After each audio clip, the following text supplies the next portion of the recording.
My journey started about 22 years ago when a friend of mine, a really good friend of mine, her dad, who always was over at our place and every time he was traveling through, he was diagnosed with cancer at 72 years old, so stage 4 metastasized, and he switched to this plant-based whole foods diet called the Gerson therapy.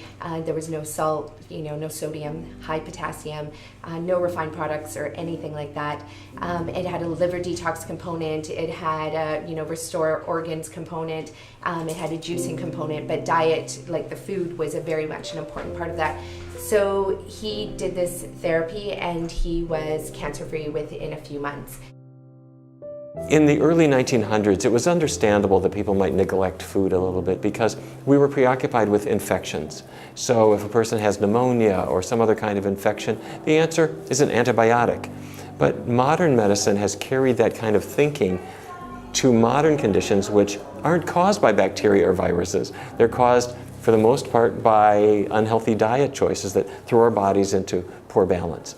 What's interesting is that after a month of meat abstinence, most patients will come back and say that they're 40%, 60%, even upwards of 80% better just by being on a pure vegan, organic, plant-based diet. So that really speaks to how quickly the body responds when you start to move your pH from acid to a more alkaline base.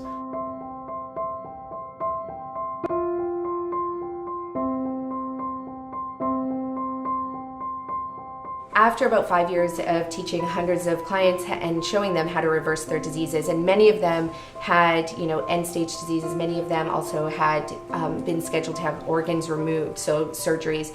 So I decided to start the Green Mustache, and that's our cafe. It's all 100% organic all the time. That's a critical part of the therapy. With the Green Mustache, what was fantastic is that right away we started getting people who had all of these chronic diseases coming in, and then over the counter we would teach them what they needed to do, and then they would come back and say that they're off their meds, they canceled their surgery, they're feeling better, they don't have heart disease anymore, they don't have diabetes anymore, no more depression, no more thyroid disorders.